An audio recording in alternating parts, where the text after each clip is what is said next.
Okay, I think. Well, I hope we're live. If not, it's me and Tony. I still don't see us on the page, but look, I don't want to hold you up too much. Oh yes, no, I see us now. Uh, Whoa. so we are live. So if anybody has joined us, apologies for the delay. If anybody is here with us, please ask Tony any questions that you wish. I don't know if anybody will join us, but hey, if you have any questions to Tony about Revolution or Broken Sword or the games or his book, which we'll talk about. So, hello, Tony. How are you? Hi there. I'm very good, thank you. Thanks for having Thank me you. on. Thanks again for coming on. Sorry, that sounded very robotic. How are you? I didn't mean it like that, but it's.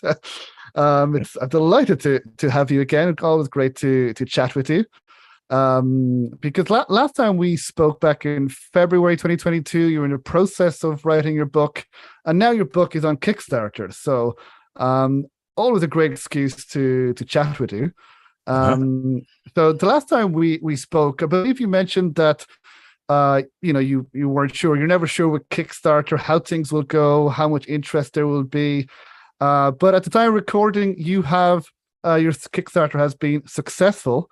So, and we can see there's been quite a bit of interest. So, again, just to start things up, very easy question: how do you feel that the Kickstarter has succeeded? Uh, yeah, I mean, quite relieved, I guess. I mean, the thing about Kickstarter is you really don't know before it goes live how it's going to do. I mean, you just do not know. You can try and sort of guess it and quantify it and make estimates, but you really have no idea. So yeah, it's quite a relief to do the 4 day thing, and we when that happens, you get chosen by Kickstarter as one of their projects they love, they call it, and they put a little banner on it and stuff. So it's good to get through that initial hurdle quickly. Or in all ways, it's good to get it. So yeah, I'm slightly less stressed than I was.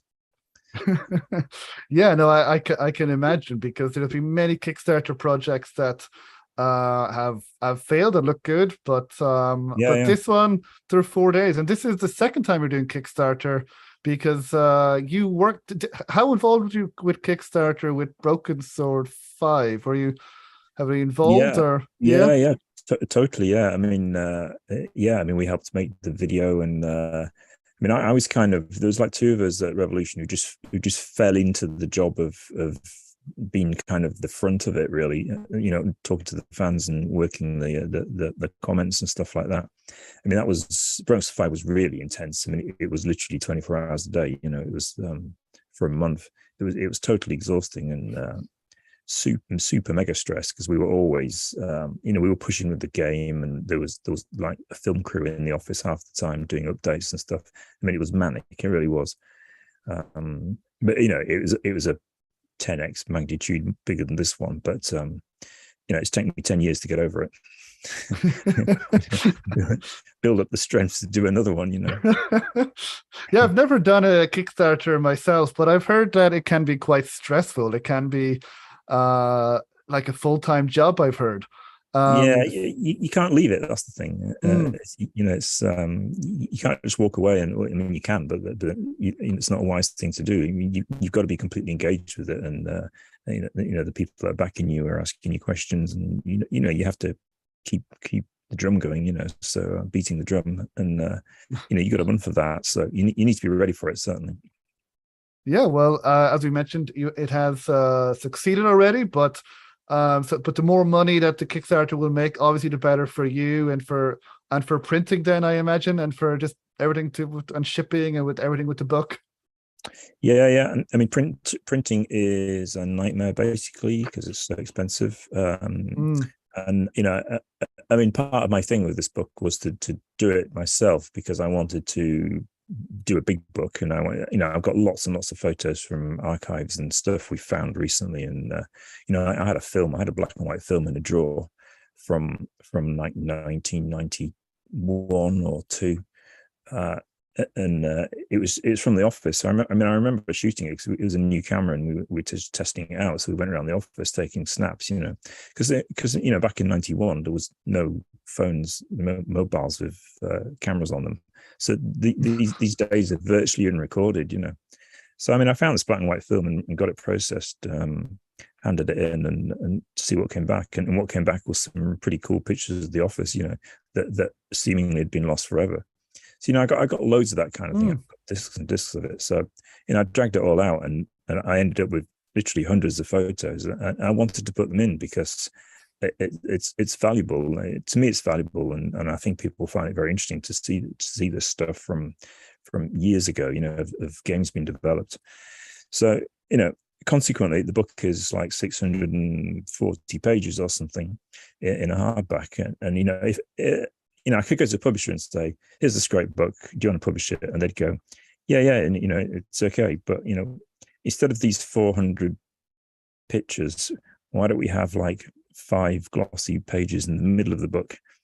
And put your 20 best pictures on it or something, and like all these books do. You know what I mean. There's a little bit in the middle with some glossy pages of photos. I mean, I didn't want to do that. I wanted loads of photos. So, and the way to do that was to do it myself and kickstart it. But consequently, I have to deal with the things that the publishers would have shaken their heads at, like enormous print costs and and stuff like that.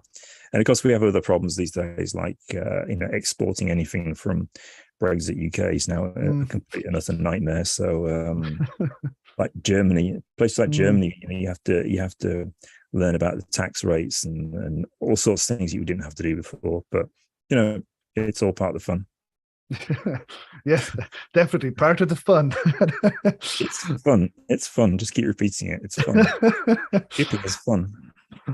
Well, you're not the first, because we've had Ken Williams, who wrote the book about creating Sierra and his time at Sierra. We had another book about Sierra, and just actually today at the time of recording, I believe there's a Kickstarter about Monkey Island. I don't think that's official, but I think that book was already written in Spanish. And now, of course, with your book on Kickstarter, so there seems to be quite a demand for books about adventure game companies and adventure games now. As well. Have you read Ken Williams' book by any chance, or out of interest? No, but it's on my list of things to read. I mean, it's going to be a good one, presumably. Yeah, no, obviously it's different because he's but he was very good. And there's another book by Sean Mills that talks in more detail as well. So there are plenty of books about adventure games, which is great. But I suppose the first, I suppose for people who haven't seen or heard listened to our previous interview, mightn't be aware as much about your book. What can you tell us about your book? So what is your book? What is it about? What will we get out of it, more or less? So I suppose the elevator pitch for this 600 page. Isn't that good enough? What is it about? You've already told us about the photographs. It's about, it's about the games industry in a way, and what it was like from the mid-80s. The story starts in the mid-80s when I drop out of school and go and work at Arctic, where I was employed by Charles Cecil, who you will know. I think I've heard of him. Yeah. So it starts then, mid-80s, 8-bit computers, cassette games, all that kind of stuff, and I took it right back to that point because that's where I started working with Charles. We go off our separate ways for a couple of years, and then Charles, who has a connection with Sierra, with his job at Activision UK, because they were distributing Sierra, so he knew about the adventure game market, and he'd written adventure games himself before. He thinks now is the time to start an adventure game company. That's what I want to do. Get back into narrative. So he calls me up, and the story unfolds of how we set up Revolution, and then how we deal with writing the different games right through to the present day. And there was a lot. What you see as a consumer, as a game player, you see the games come out, you read the reviews, you buy the games and play them, and you see all that side of it. But there was and beneath that was a dark and murky world of publishers always trying to screw us over, and I talk about that stuff. I talk about how we made the games, what was going on in the office, what processes we went through, what problems we had, and always the sharks circling, trying to kill us off, things going on in the background, projects that nearly got started and didn't. There was a lot of stuff. and going through my diaries of the last 30 years, basically, there was a lot of stuff that I'd forgotten, other people had forgotten. So, the idea was to rebuild that timeline and understand what we did and how we did it for ourselves as much as anything. But it's a good thing to put on public record as well. Yeah, I think definitely, because this is a piece of history.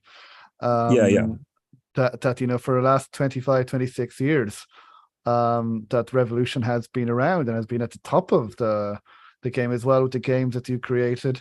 And now about that, and I know I mentioned to you before recording, and you're very kind to send me a preview copy as well, PDF copy, and I've been reading bits and pieces. And from what I've read, and from your description on Kickstarter, where you mentioned this is a book about this book tells two important stories. First, how the games were made, which you mentioned, and second, how the external forces acting on a company threatened to destroy it at every step along the way, which you mentioned. And from what I've read, this could be like a movie, the story of Revolution.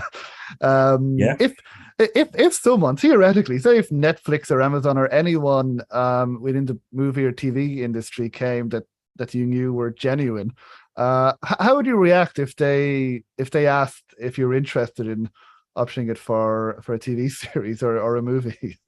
I think I'd be quite up for that. I mean, I'm very curious to see who's going to play me. Yeah, who do you think would play you and Charles? We've had some pub discussions on who would play all the different roles. Actually, I'm pretty set on Keanu Reeves for myself. I think absolutely that's a fair depiction of how I am in general life. Charles, we're not so sure. We're struggling with that one, but we'll see. We'll leave that to the movie company. But whoever's up for it, I mean, it's a big role, so it's absolutely. I mean, you're the main star, so I quite like the idea of repositioning so that I am the main player. But yeah. Well, actually, about I know we spoke before about the publishers, but I suppose the question that I have is publishers versus fans, because you've worked directly with both. You've mentioned you've worked with fans. We worked with publishers. We worked directly with fans for the Kickstarter for Broken Sword 5, and just in comparison, more recently with the new Monkey Island game. With the reaction from a minority of fans to the graphics of Monkey Island, they weren't happy. They really let everyone know about it again and again. And Ron Gilbert made a very interesting comment. He said, and I'm paraphrasing, that Disney were allowing him to make the game that he wanted, but some of the fans weren't, that they were really specifying and really kind of nastily just trying to demand that he make the game that they wanted them to make rather than what he wanted to make. So in your experience, what is your experience versus your publishers versus fans? The pros and cons, do you have any that you prefer, or your experience in general? Well, I prefer fans, of course, because we had a lot of experience with different publishers. I mean, some are good, some are bad, and some are very bad. And in the early days of Revolution, we were working with Virgin Interactive, and they went through a period when they were absolutely very good. It was a good bunch of people. They were very outgoing and bullish, and and if something seemed like a good idea, they'd go for it, and they didn't care what the expense was or anything like that. And in a way, that's where Broken Sword came from. It was Virgin Interactive saying, "Go for it, guys! Here's a load of money. Go for it. Write the best adventure game ever," and a pretty good game came out of it. But that was a very that's quite a unique experience with publishers. It was quite different most of the time, and what you get into is a situation where publishers are effectively public companies that have got to do a earnings report every 3 months, and these things are so important that they dominate the entire company's culture. So all they're interested in is quarterly profits. they're not interested in a game as a piece of artwork or a gameplay experience, or that's telling a story, or it has an important message. They don't care about any of that. They care about quarterly sales. Once you're into that zone, then you're in a lot of trouble as a creative. And if you happen to be making slightly more intelligent, narrative driven adventure games like Revolution did, then you're into quite a difficult position, because that kind of content isn't necessarily good for short-term profit. Our games, they sold pretty, they got reviews, usually they sell pretty well, but not like a Halo game or a Doom game, or we never sold zillions in the first month, but what we did was we wrote games that lasted a long time. Broken Sword, people are still playing it today because it's a good game, and it's as great as it ever was. So it stays alive still. Now, a lot of the games that were big hits for a month back in the 90s or back in 2002 or something, they're long forgotten now, but they were good for quarterly profits. So that was the environment we were in, and that's what made it difficult for us. And we were swimming in those waters for a long time, and it wasn't very easy at all. So for us, when we did the Kickstarter and we were dealing with fans directly, the danger with that is that kind of the murky underside of making games, which is difficult. Games are difficult to do. Things go wrong. You have to make changes that you don't want to make. You have financial problems usually because games always overrun. That stuff is normally hidden. But if you're crowdfunding a video game, then those things are exposed and the fan base gets to see it. Now that might be an unpleasant process for some people to deal with. And you need to be, as a developer, you need to be careful that you can deliver broadly what you say you will, because otherwise people are going to be very upset, rather than some publisher just being a bit upset. A lot of people are going to be, rather than just a few people. So you have to be careful. And I think I think that the Monkey Island thing, a lot of strange things happen with that, to be honest. There seemed to be a bit of a renter mob moved in, and probably I think a lot of the people who were very verbal about it, I wonder if they were really players. I wondered. Are they really Monkey Island players? I find it hard to believe. I can't quite marry the concept of quite a sweet video game with these people, threats of violence. It doesn't. The two things don't really go together, do they? So I wonder what was really going on with that. I'm sure some people did prefer the idea of exactly the same graphics as the same game, but that's never viable because the platforms are so different. So you're working in much higher resolution, so something's got to change. So you can't just do a little pixel art game like it was back in the 90s or whatever. So it was always going to be different. And from what I hear, it's a great game. I haven't played it yet myself, but I hear it's a great game. So yeah, I'm currently playing it, currently really enjoying it. But I wonder the exact same thing. Now again, like you said, and like I have said before, everybody's entitled to their own opinion and to express it. But just it was so aggressive that and to just some of that I just think, if you really loved the games, if you really had respect for the developers and for the person behind the early games, however much you feel with the new games, would you, if you were a genuine fan, would you really give abuse to that developer? Even if you didn't like it, okay, fine. If you don't, because you'll always have the original games. But and if this game, even if it was a terrible game, well, look, it's not the end of the world. I'm not going to give abuse to Ron Gilbert. It's like, fine, but there were, now I think it was a minority of people and with their own interests. I think.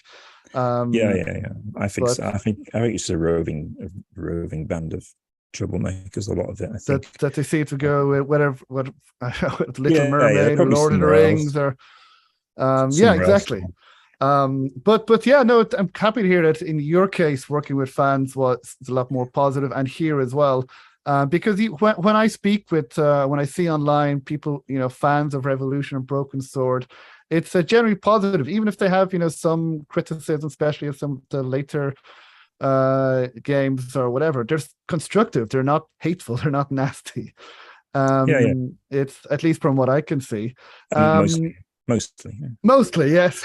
Yeah. Don't know. Maybe you had different experience, but then I believe you had to split Broken Sword 5 into two back in a Kickstarter then, as well. So I was wondering if you cast your mind back, if you remember back then, if do you know, remember the reasons why, and would you do things differently, or do you think it worked well?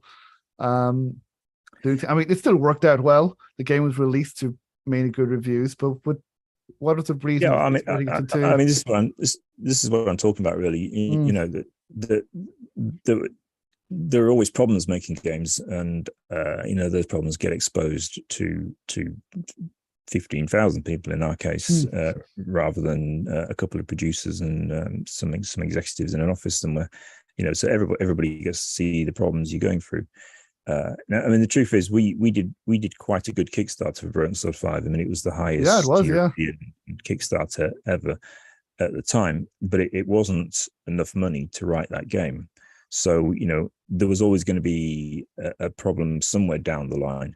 Now, I mean, I guess our plan was to get a long way with it, and then, you know, you can do licensing deals for console versions and all sorts of things like that to bring in some more money. I mean, that's often the way games are written. You know, you get so far and you got something good, and then you can do some secondary deals here there, and you know, it's always complicated, but there's ways of raising money, and that's pretty much what we did, because we had Sony Vita version and stuff like that. But it came a little bit close for comfort, really, and splitting the game into two was one of our ways to ensure that we did deliver in the end what we said we were going to deliver, which was the most important thing to us. You know, we weren't going to go, oh, sorry, you know, we screwed it up. Here's half a game, you know, and we'll kickstart part 2 a bit later on. You know, in the end, we delivered what we said we were going to do, and that was of utmost importance to us. Because everything from then on would be a factor. You know, it would go back to that failure or success. So, you know, we were always certain we would deliver, no matter how difficult it was. And splitting the game was the difficult thing we had to do, but you know, it turned out to be the right decision. Yeah, it worked out in the end. And sometimes you have just at that moment that you to take, you know, is this the right decision? And in hindsight, you might think, oh, we could have done things differently, but it turned out it was the right decision then. Yeah, I mean, it all worked out in the end. So, you know, but that's making games. You know, it's a messy process, to be honest. It's always messy.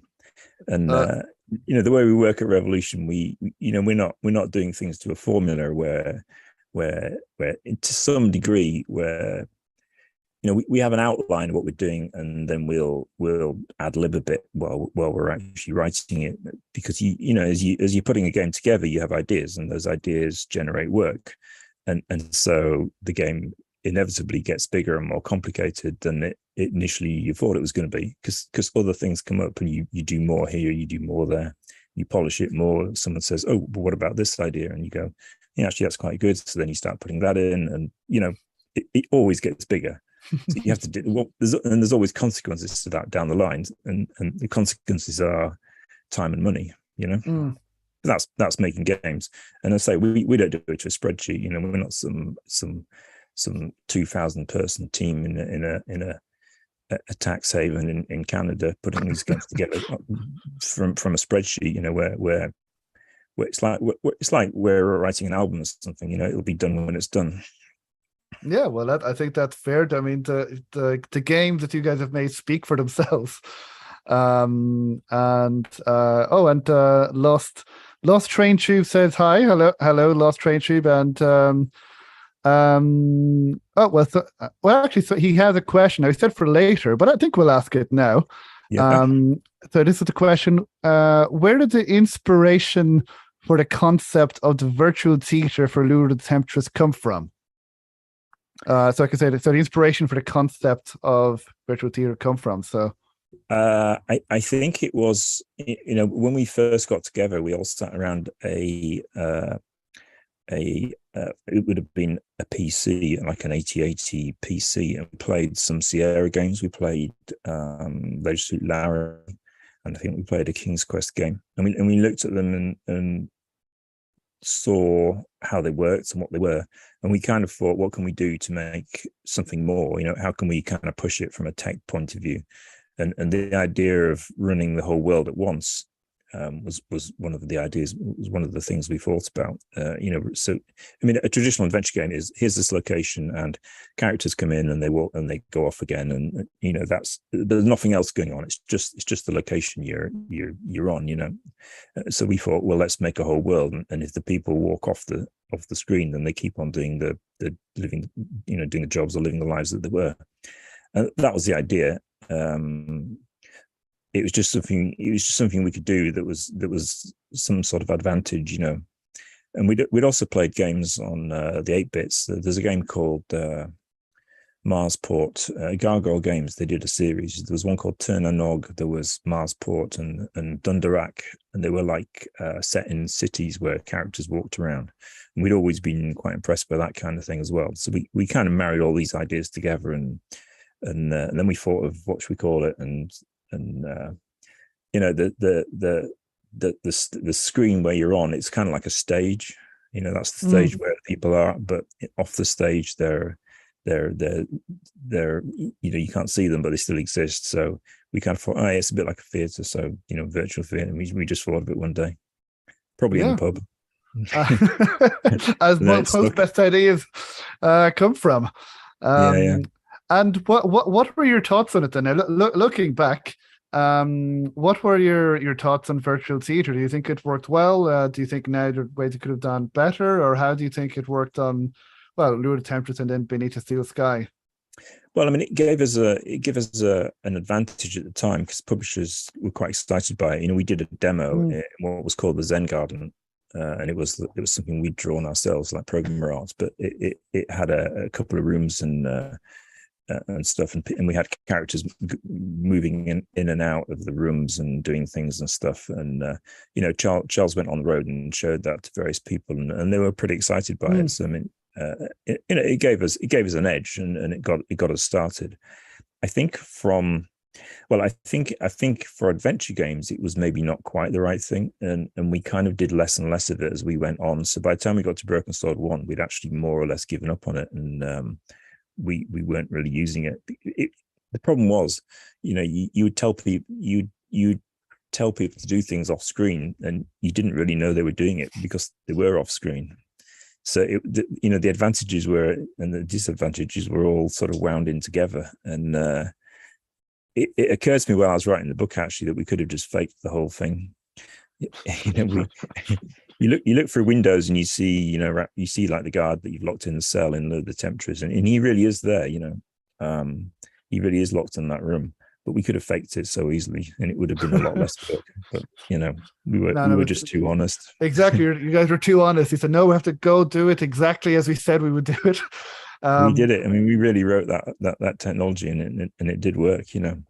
I think a slightly different genre of game with that tech would have maybe been more successful with it, and it would have developed further into something else. But it wasn't quite what we needed for the adventures. But you live and learn. Well, I actually liked it. I mean, as you mentioned, there were some limitations, but I remember in Beneath a Steel Sky with Lamb, I think, when you have to get him up, I think, I misremember, it's been a few years since I played it, and I've played it a few times, but you have to get him up, and I think, and when he's walking, and then you have to do something to get him, I think, stuck in the same level. And what I remember is, I might not remember a specific, but what I remember is that, it's really interesting that this is working because of virtual theatre, that he's walking around and has his own life. Yeah, and it really was. So, and that, I mean, Lamb is probably the best example. It's probably the best thing we did with it. He was going up and down between levels, and then you revoke his security. That's it. Yes. And the lift stops working, and it really did. I mean, all that stuff was wired up, and it was real. It really did work like that. And so you could do it. Wherever he was in the cycle of him walking around, you could revoke the thing, and it would work when he gets to it. So it was real time in that sense. But we just never quite cracked what we could do with it to push it to the next stage, But yeah, you're right. Lamb was a very good example of what we used it for. Yeah, now I don't believe you were involved in the making of Beyond the Steel Sky, but I believe Revolution and Charles brought that back for Beyond. And actually, I think you answered the question, but you mentioned that you didn't use it for Broken Sword. Was that a specific decision that you said we're not going to use virtual reality, or did it just happen naturally? Like that's maybe too much butter, or what? Yeah. Well, there's a little passage in the book where I Okay. No spoilers then. Well, I'm working on the engine, and Charles and Dave Cummins are sat in a corner and they're talking about the design, and I put my hands to the keyboard, and I'm going to type, and then I've got to go and ask them. So I walk across the room, and I ask Dave and Charles, "What about the virtual theatre stuff?" And they kind of look like this. They can't look me in the eye. And I know what the answer is. Well, I'll read more about it. Again, I think it's so in none of the Broken Sword games there was virtual theater. Is that correct? That's pretty true. Yeah. Well, I don't think it's very noticeable, but no, well, because it's not that difficult to pretend that it's there, even if it's not. So, I mean, characters do go off and do things and then turn up a bit later on, and it's just part of the design, whether we're doing it truly properly and a sprite is actually walking somewhere, or if it's just like on a timer of how long it would take them to walk there. There's always a way of doing it. So, we never quite gave up on the idea of world feeling real, which was ultimately the idea of it. Yeah, because I think one of my main criticisms of adventure games in general, now we know this is because of technology limitations and budget, but a lot of times the NPCs, they just stand in one place, and usually they're not doing anything. They don't move, they don't go anywhere. So it kind of takes me out. So virtual theater really, that's what I liked about it. It's, characters are walking around. Now trying to find them then became a bit of an issue, but I thought, look, it's still fun. But have you played Beyond the Steel Sky? And if so, have you? What do you think of how to use virtual theater in that? I played it a bit. I played it for a couple of hours, so I haven't finished it. I mean, it's kind of very, very contemporary in that sense. That outside area, there's lots of people walking about and seemingly doing their own things. So yeah, it's kind of got that feel again, which is good. I mean, it's a completely different technology set from what we had back in the days. When we were programming in like assembly code and stuff. I mean, it's a different world now. Modern engines, you can build that kind of thing if you want to do it, and they did. So yeah.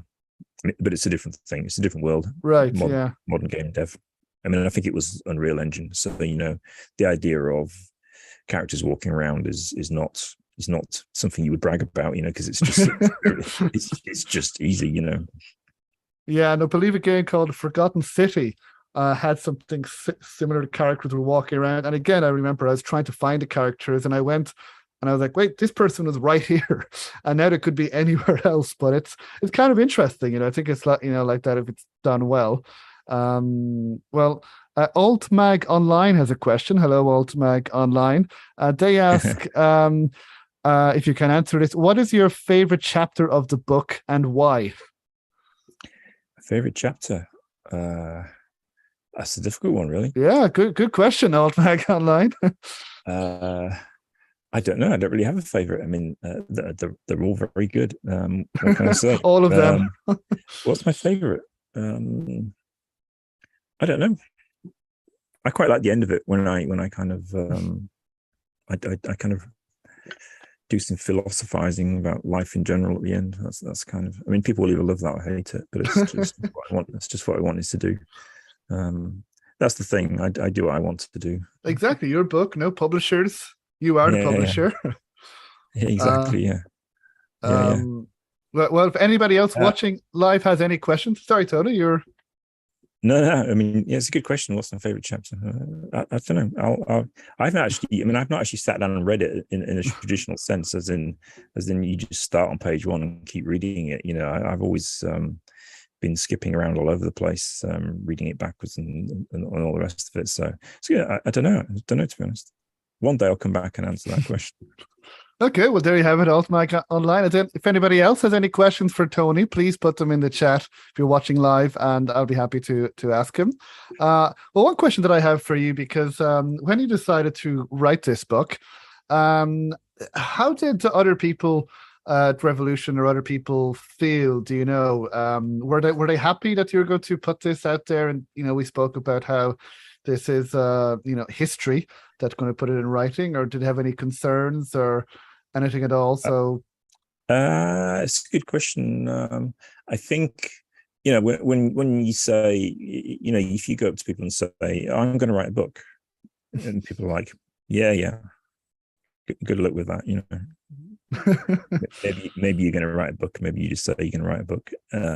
So I mean, I was talking to Charles and Lauren about it quite some time ago, and they were like, yeah, good idea, go for it.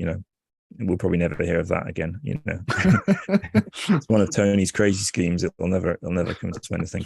And then like a year later, I'm kind of, hey, I need to interview you guys because I've got some really specific questions about what happened in 1994, on this particular day.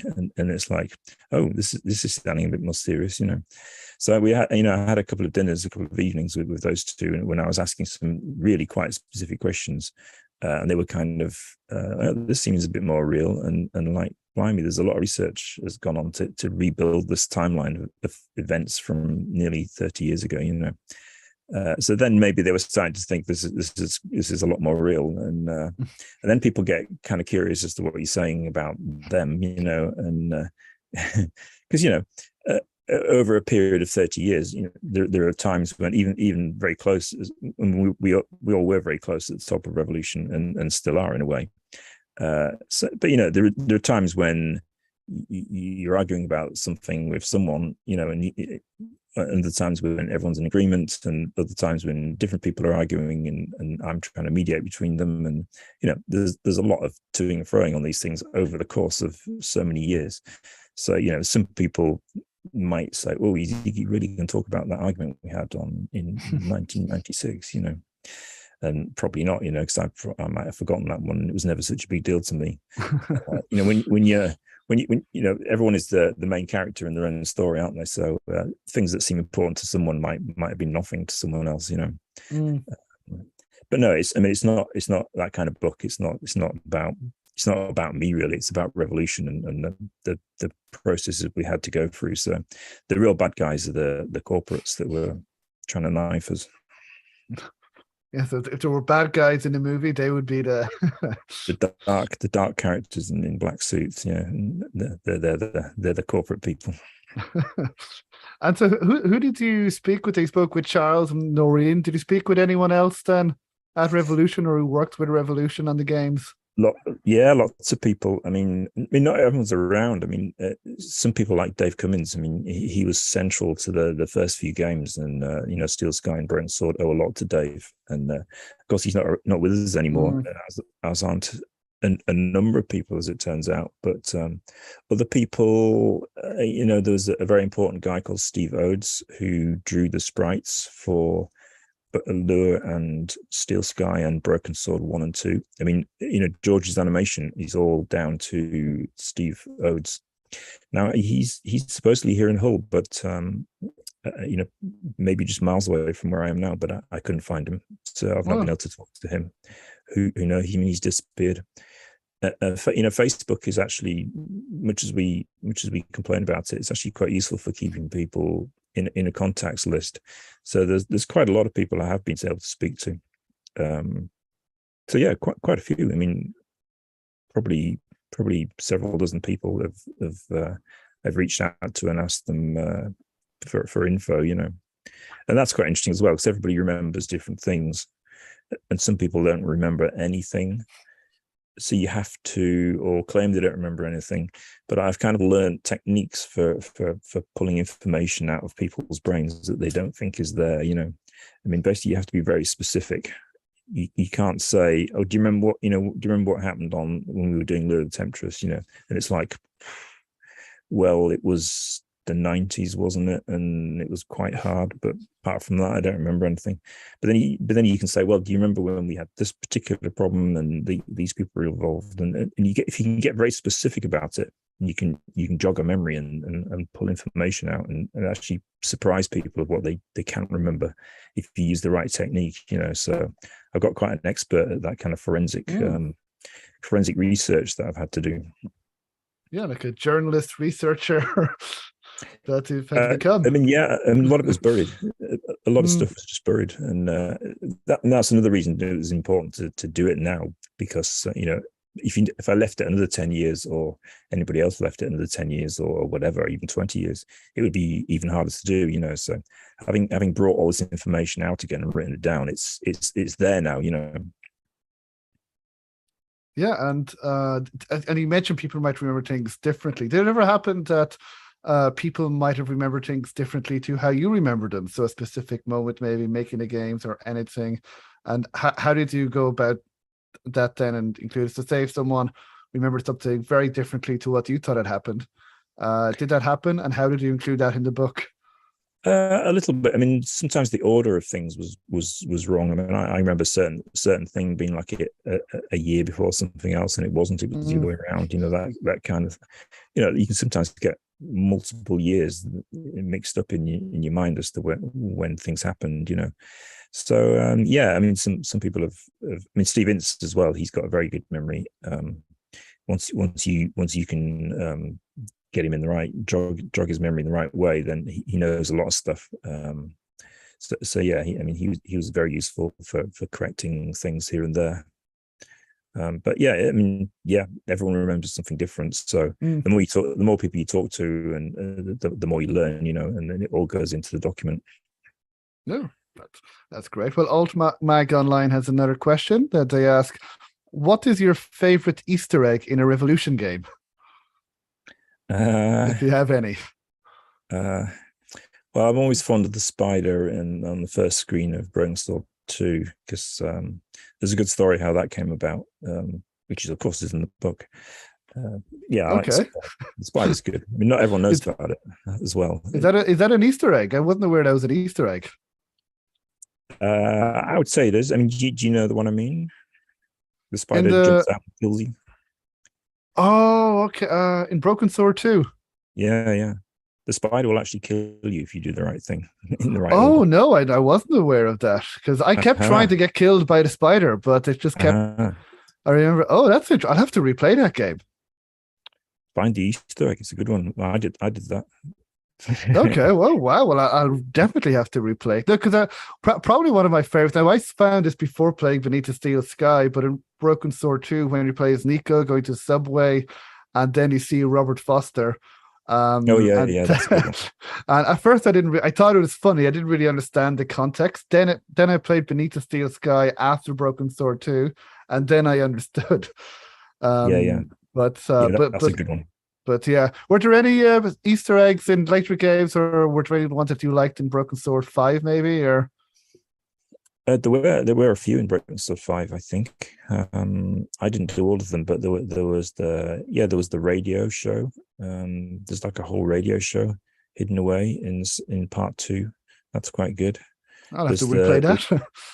Oh, you not found that one? That's a good one. It is like a recorded interview with people. It's really good. Oh, that's interesting. I really have to replay it. There's a YouTuber who we did an interview with called Rachel Bob, and she actually does the interview, and it comes out of the car. Right? There's like a car that's yes. Yeah. You can get the radio going, and up pops this radio show. And there was the dead rat thing. There was a mysterious dead rat Easter egg as well, which I think is linked. I think that's linked to the radio. So yeah, there's quite a bit in Broken Sword 5, I think. Okay, I'll have to replay them and go through them with a fine tooth comb to try and get as many as I can. But definitely have to try the spider one. I didn't find that one, and it's the first time hearing of it. The spider's good, actually.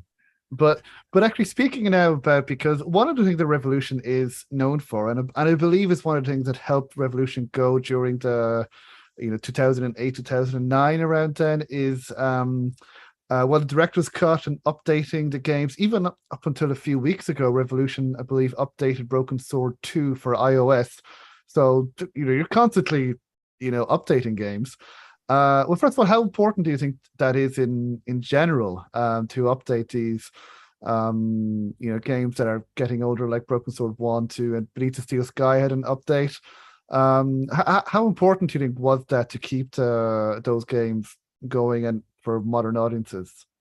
I think it's very important to do that. I mean, they either die and get forgotten, or I mean, if they're worth it and people are still going to enjoy playing them, then I think it's important to keep them alive. And it does take quite a lot of work to especially on mobile. You can have a perfectly working iOS game one day, and a year later it doesn't work on anything because the operating system's changed and the APIs have changed and this, that, and the other. I mean, both iOS and Android are a nightmare in that respect. So it's a lifelong commitment to keeping those games running. But yeah, I mean, I think it's pretty important. I mean, it's vital to keep them going. I mean, I'm very pleased that the Revolution always have, and ScumVM was a big part of that for us because we gave them the source code, and they put those games onto ScumVM, and that kept them alive as well for quite a long time. I mean, in the case of Steel Sky, I don't think there would have been a sequel to Steel Sky if we hadn't allowed them to do a ScumVM version. It just kept it going, and people were aware of it and still playing it. And I mean, that's the most important thing, to be honest. Yeah, no, absolutely, because they are classics and they are gems. So it's great that people can still play them today.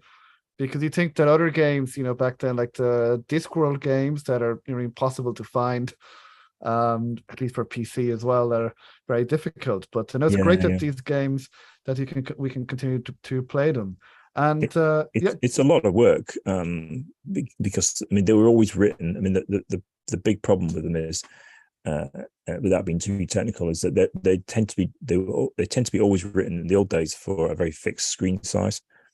So I mean, Broken Sword was written for a screen of like 640 by 480 pixels, and that was like the whole screen, But and everything about the way it was written was fixed towards that particular size, So when you end up on a phone with the HD screen and all the rest of it, it's still internally, Broken Sword still thinks it's working on a 640 480 screen. So you have to trick it. You have to write the code around it to trick it to thinking it's still working the way it always did, Now, if we'd known in the 90s that these games were going to live on as long as they would do, then we would have written them in a completely different way. And keeping them alive, we have to continually fight with that legacy of something we didn't expect back in those days. Because we came from the 8-bit days, and the 8-bit days, you wrote a game, it came out, sold a bit, maybe it went to budget after 6 months, and then that was it. It was finished, and you were on to the next game. And we always wrote our games that way in a Revolution. And I mean, who predicted the iPhone and mobile? Who would ever have thought a touchscreen computer would come along and you'd be playing the old games on it again? Where even from a point of view, is it technically something you could do? That even the concept of a touchscreen, I mean, and a mobile phone in 1993, when we were writing Broken Sword, no one had the first idea that such a world would exist. 2 decades later, so those engines were not prepared for that. Well, it's great that they can still work on the iPhone and Android now as well. Because it's kept those games alive, and even nowadays when people ask for recommendations for adventure games, usually one of the first games is Broken Sword or Beneath the Steel Sky. So it's clearly still in people's minds, which is great. And then now Broken Sword Director's Cut, I believe, was made back in 2007, 2008. I remember I played that on the Nintendo DS around that time. I thought, I have to play that. How involved were you in the director's cut, and what are your thoughts now on it looking back? Yeah, well, I mean, I was one of two programmers on that project. So very involved. Fairly involved, yeah. So I mean, that was one of the projects that brought Revolution back to life, because we went through a very tough time for a number of years, and the director's cut was an important project for us. Obviously, it's quite controversial with some people because it's perceived that we cut things out of the original game for some evil reason, to annoy everybody. But there's actually a much more sophisticated story as to how that came about, and obviously I cover that quite extensively in the book, because there's a very specific reason for those things to be the way they are, and it goes back to the GBA Broken Sword game, which became the director's cut, which was initially a Nintendo DS game. So I mean, these are much smaller projects, much smaller platforms in terms of memory and stuff than the original game would have been on the PC. And we also were never very good at archiving the games, so we couldn't really edit the old games, so they were kind of static in a way. And the director's cut was, it was a Ubisoft idea. They wanted to extend the game, so it was like, how are we going to do that? It was logical. There was the logical reason we went the way we did, and we didn't anticipate some of the pushback from those decisions. But there was a good reason for everything, and I cover that in a lot of detail, because every day I'm reading stuff about this that's not correct. So it's the record that needs to be set straight. Yeah, well, if people want to know why you made the changes, then I suppose read the book. Read about it in great detail. Yeah. Oh, that's good. I'm looking for it, because I believe one of the changes was there were no death scenes, I believe, in Broken Sword director's cut, and then the Nico bit that were added at the beginning. So you covered those things in your book, then, I imagine. Yeah. Okay. Yeah. I look forward to. And I suppose what are your thoughts now, looking back? So your personal thoughts. So I know you say you had good reasons for that, but would you have done things any differently if looking back, if it could be your decision, or are you happy with how things worked out? I mean, I actually like the director's cut. I thought that the bits were actually quite good and quite well written, and it was done in difficult circumstances from a company finance point of view. I mean, there was a lot of new work to do and not much money to do it, but it was all for a reason, and that reason was saving Revolution and keeping it going, so it could live another day. I think probably the big mistake, is probably to relaunch the director's cut on the PC. I mean, we probably should have kept it on Nintendo and said this is as far as it goes. I think when it jumped back to the PC, and then it got a side-by-side comparison with the original game on the PC. Then you can kind of say, well, hang on, this is a lesser thing, Whereas on a handheld console, it's not necessarily a lesser thing, because there are different restrictions on those platforms. But when it made it eventually back to the PC, I think then it's in a kind of difficult position in terms of what is actually missing from it, which isn't anything enormously important, but part of the charm of Broken Sword, which we recognize, of course, was the fact that you could say, look at everything in your inventory, or try to combine everything, and you'll always get a good response out of George. I mean, it was phenomenally expensive to do that in the first place, because it all needed recording and writing and all the rest of it.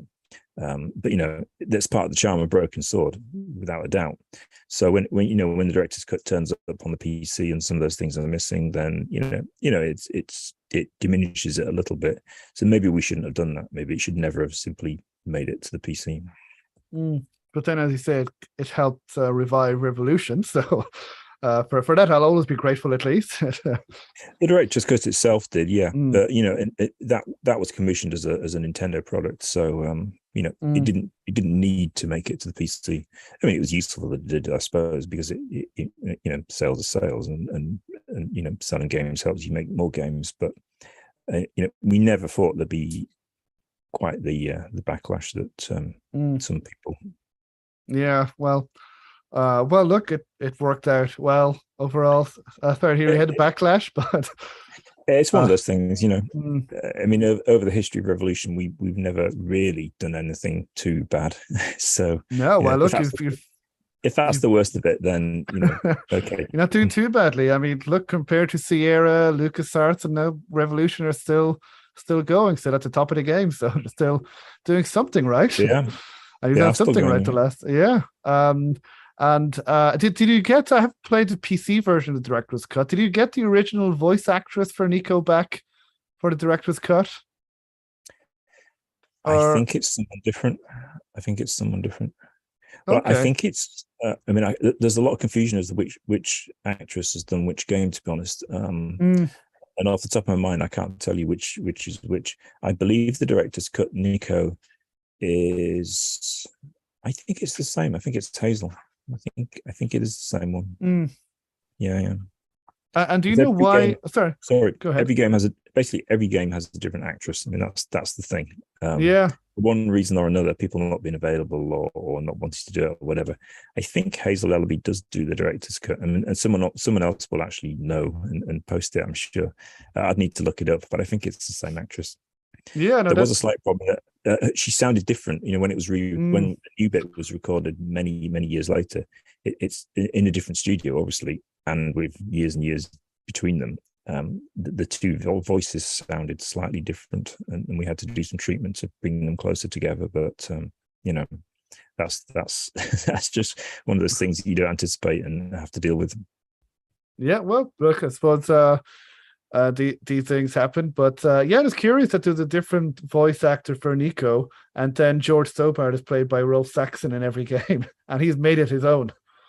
He's absolutely made it his own. Yeah. I mean, George and Rolf are very much one and the same. Until you meet him, if you ever meet him, I mean, he doesn't look. It's funny, he doesn't, because I didn't meet Rolf until Broken Sword 5, because he's obviously a big part of Broken Sword, but you know, his part is usually a week in the studio in London per game.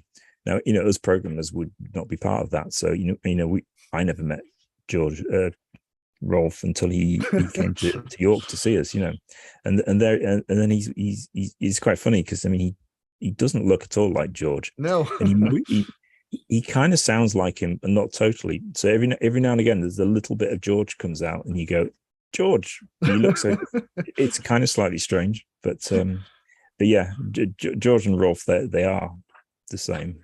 They're one and the same now. They're one and the same, really. So I'm not sure if we actually mentioned the name of your book during this whole interview. Hopefully we did at the beginning, but just in case for people who joined, what is the name of the book that is on Kickstarter? I think that's pretty important, question, isn't it? Revolution: The Quest for Development Greatness. Right. Yeah. No, because I just wanted to get that in there. Because I'm not sure for you. So Revolution: The Quest for Game Development Greatness. We will mention, of course, at the end again, but yeah, I think that's pretty important. Well, I wanted to call it Quest for Glory, but of course there's a problem with calling it Quest for Glory. Which actually the developers of Quest for Glory, I think they call it Heroes Quest at first, and then I think it was the developers of that game, I think, had issues, so they had to change it to Quest for Glory. Right. So I mean, it would have been funny if then they had said, "Oh, well, actually, our name is Quest for Glory," but yeah, yeah, would have kept. I mean, it sums up what we want. I mean, we always wanted to write great games. I mean, we just wanted to write great games. Yeah, which I think you guys have done. Leave us alone, and let's write great games. Exactly. That's all we wanted. Well, Lost Train Tube again has a question.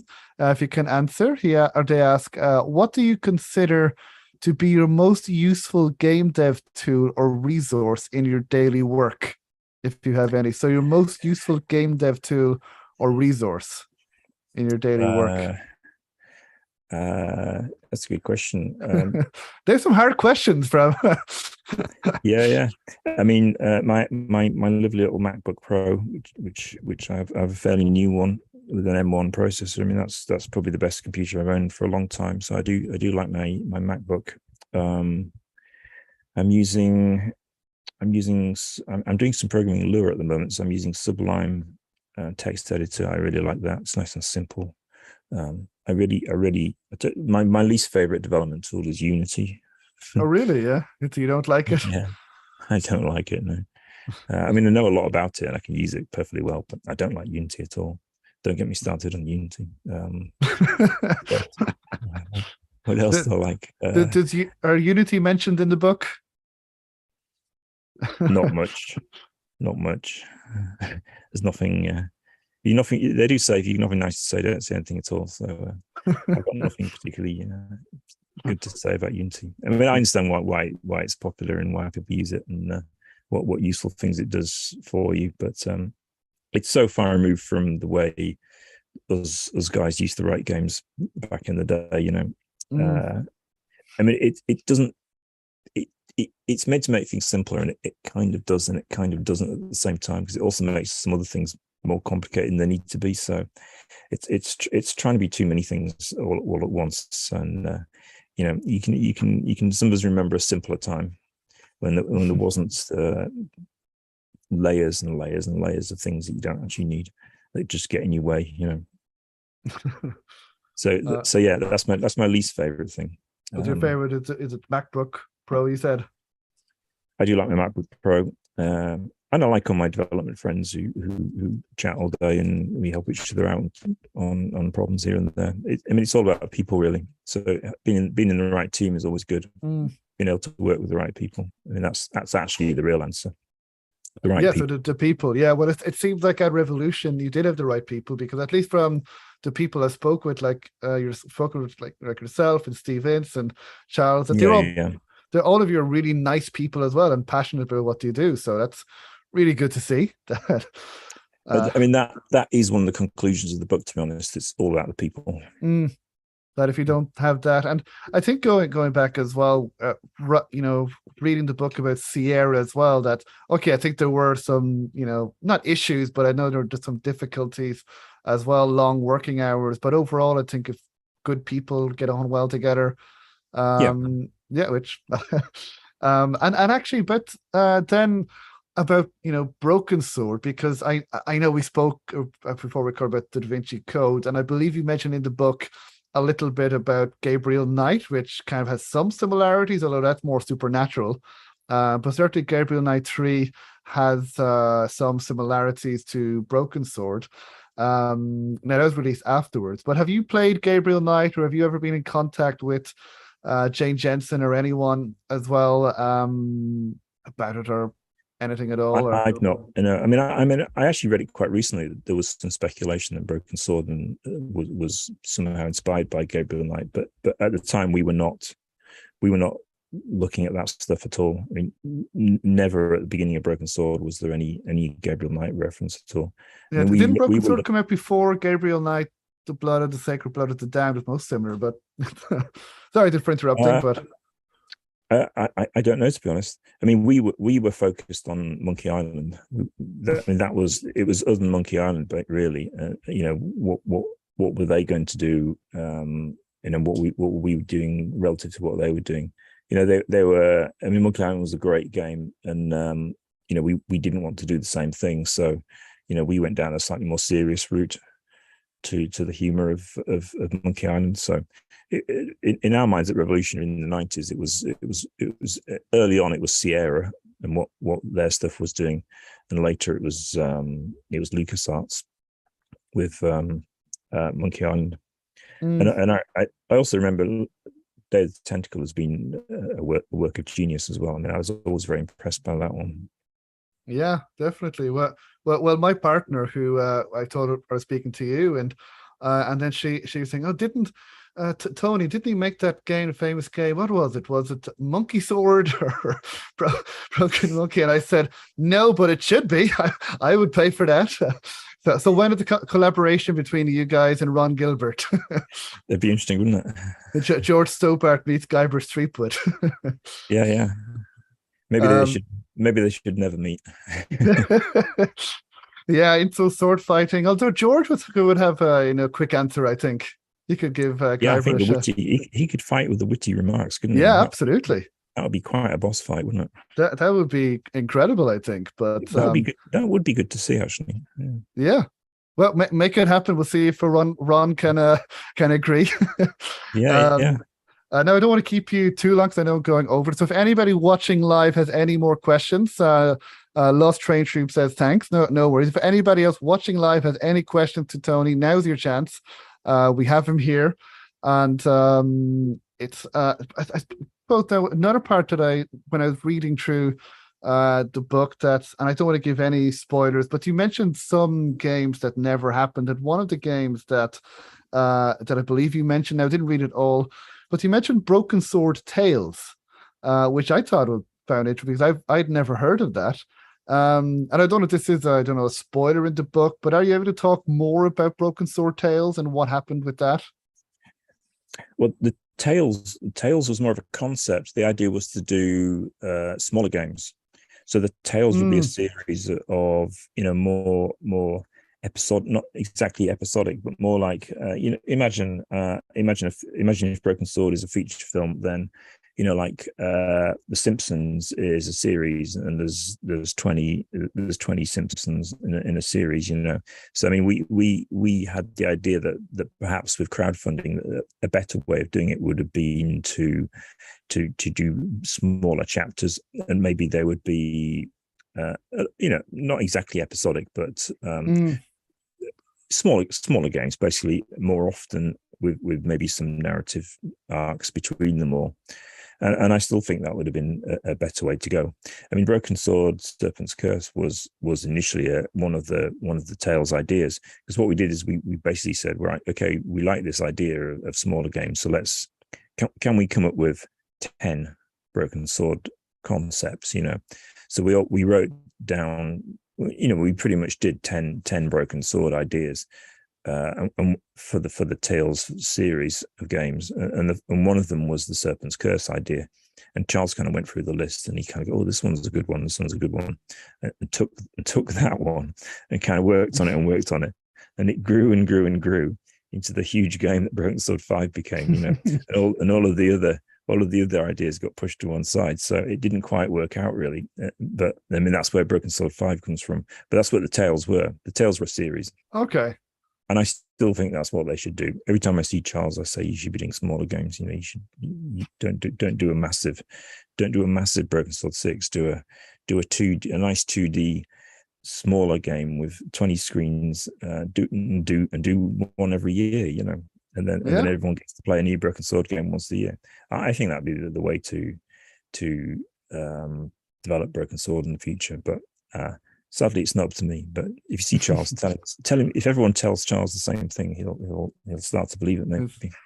Okay. Well, again, you heard it here. If you see Charles, tell him. I think he'll really appreciate it. Demand. I think we should demand. Tales, Charles. Tales.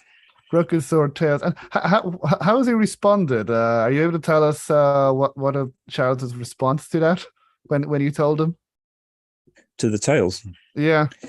He I'll just go, yeah. You've been on about this for 10 years. Yeah. Maybe. Well, go, maybe. We shall see. And as I said, I don't want to keep you too long because you've already spent a lot of time with us. But I suppose then, because Revolution is still going, are you doing anything now at the moment? Are you making any? Well, I know you're writing the book at the moment, and that's taking up a lot of your time. But are you making any games?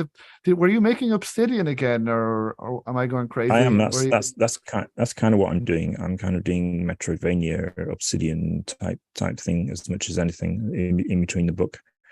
It's another. I mean, going right back, my first game was Obsidian, which was what they called then an arcade adventure, which is now called pretty much directly the same thing, really, called Metroidvania. So I want to do that and revisit that and put lots of narrative and quirky stuff in it that I've learned on the way over the years. So that's kind of it's a goal that I have to do it, in the way that I had to write the book. I have to write my Obsidian game and make it work somehow. So I'm doing a bit of that, which I'll start talking about at some point on YouTube. I want to do a YouTube sort of developer diary type thing. So that will pop up at some point after the Kickstarter's all done. Cool. And is that still an arcade game, or is it going to be more narrative Yeah, that you mentioned? Or well, it'll be running around the world and solving mysteries and shooting things as well, you know. So it'll be all sorts of things. It'll be a crazy mix of different stuff. To be honest, you know, it'll be slightly mad and not follow any particular rules, but you know, that's just what I do. sounds interesting. But again, you'll be working on it. And any publishers or No, I mean, surprisingly enough, there's not a long queue of publishers wanting to talk to me yet. But you know, I mean, I would rather write a game and deal directly with fans and people that like it can play it, and people that don't like it won't play it, and that's probably the best way. You know, why have layers of people between you writing the game and the people playing the game? You know, I mean, that's what the Tales would do. The Tales, being smaller games, would put Revolution closer to the fans, you know, and they wouldn't need a publisher in between them, or lots of fans necessarily in between them. So, I mean, that's my idea of how games should be written, and we'll see how I get on, I suppose. But that's what I'm working on. Yeah. Funnily enough, my wife Tanya is actually working for Revolution as well. So, oh. Are you able to say anything at all, or it's all quite strange, actually. Be... it's extremely, well, I tell you what they're working on is extremely good, but I can't tell you what it is. Oh, okay. Oh, very curious. And we know that your wife is it Tanya? Yeah.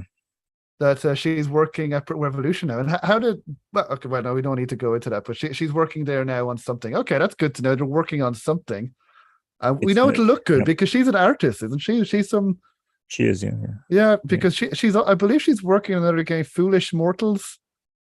Oh yeah, that's going to kickstart quite soon. Yeah, I mean, she finished her work on the backgrounds for that quite some time ago, but it's now ready to kickstart, I think. So I mean, I think that's coming fantastic. Any day now, actually.